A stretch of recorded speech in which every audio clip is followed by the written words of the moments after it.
Hoje a gente vai mergulhar num livro com uma promessa, olha, bem ousada. Sendo Você, Mudando o Mundo, do Dr. Dan Heer.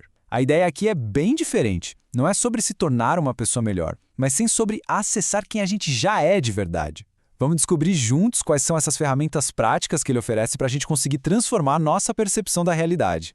Olha, a mensagem principal já começa bem aqui, com um convite direto para os sonhadores. Sabe aquela sensação de que tem algo a mais? De que outra realidade é possível? Pois é, o livro fala diretamente com essa intuição, prometendo entregar o que faltava, as ferramentas para finalmente acessar todo esse potencial.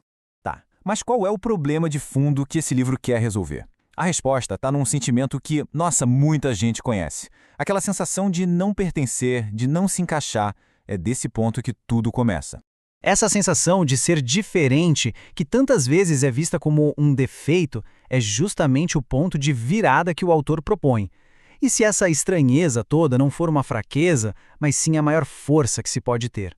É essa perspectiva que o livro nos convida a explorar. A solução que o autor encontrou para a própria crise foi o Access Consciousness. Imagina só, chegar no fundo do poço e encontrar um sistema que, em vez de dar regras, oferece ferramentas para acessar a própria sabedoria. É um convite para a gente parar de se julgar e finalmente começar a se ouvir. E aqui está a grande virada de chave, o que diferencia essa abordagem de tantas outras. Em vez de receber um monte de respostas prontas, o livro nos enche de perguntas. A filosofia por trás disso é que cada um já sabe o que é melhor para si. O desafio não é encontrar respostas lá fora, mas aprender a acessar as que já existem aqui dentro. Certo, mas como é que essa filosofia toda vira prática? Bom, o livro oferece um verdadeiro kit de ferramentas, sabe? Feito não só para a gente refletir, mas para gerar mudanças reais, visíveis, no dia a dia. Esse guia de 5 passos funciona como um mapa do processo. Tudo começa com uma decisão firme, uma demanda mesmo. Ok, isso aqui precisa mudar. A partir daí, em vez de buscar uma solução, se faz uma pergunta para abrir espaço para o novo.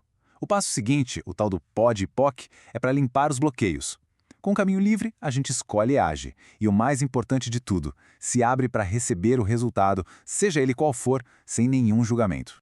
Aquele passo do POD e POC é uma das ferramentas mais, digamos, curiosas, o enunciado aclarador. Pensa nele como um atalho energético.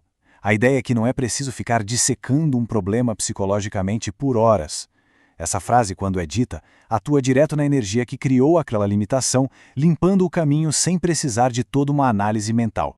A metáfora do autor é simplesmente perfeita, uma varinha mágica. É uma forma de acessar e quebrar padrões de pensamento e crenças que ficam lá, operando no nosso subconsciente, moldando a nossa realidade sem que a gente nem perceba. Agora, tem outra ferramenta que é fundamental e ainda mais simples. Ela nos convida a confiar numa sabedoria que vai além da mente, a do nosso próprio corpo. É ele que se torna o nosso guia para o que é verdade para nós. A ideia é simples, mas muito poderosa. Aquilo que é verdade para a gente traz uma sensação de leveza. Já o que é mentira ou algo que não está alinhado com a nossa essência gera um sentimento de peso, de aperto. É um convite para deixar a mente um pouco de lado e ouvir a resposta intuitiva do corpo. O corpo, então, se transforma numa bússola interna. Diante de qualquer escolha, a prática é fazer a pergunta e sentir a resposta energética do corpo. É um exercício de estar presente, de escutar os sinais que a nossa lógica muitas vezes acaba ignorando. Com essas ferramentas em mãos, a perspectiva muda completamente. O foco deixa de ser em consertar a si mesmo e passa a ser em abraçar o poder que já existe na autenticidade de cada um. E aí a gente chega na pergunta central do livro. E se toda essa energia gasta tentando se encaixar, tentando ser a pessoa certa, for exatamente o que nos bloqueia?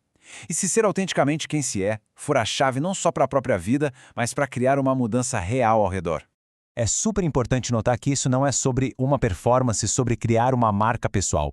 A proposta é sobre incorporar a energia única de cada um, a essência, sem precisar de validação de fora ou de transformar isso em algum tipo de produto. E a perspectiva se expande para algo ainda maior. E se a singularidade de cada um não for um problema a ser corrigido, mas exatamente a dádiva, o presente que o mundo precisa, a maior contribuição não seria o que se faz, mas quem se é. A imagem do dente de leão, que é o símbolo da editora do livro, é a metáfora visual perfeita para isso. Cada sementinha levada pelo vento é uma nova possibilidade. Da mesma forma, a escolha de ser quem se é de verdade não abre só uma porta, mas revela um universo inteiro de potenciais que estavam escondidos. E tudo isso nos leva, então, ao convite final. O livro transforma toda a sua mensagem numa pergunta direta, num chamado para a ação que é totalmente pessoal. Bom, essa nossa análise apresentou as ferramentas e as perguntas do livro, mas a decisão de usá-las, de explorar tudo que é possível, é individual. A pergunta final não é para ser respondida com palavras, mas com uma escolha. A verdadeira questão que fica no ar é: será que este é o momento para escolher algo diferente?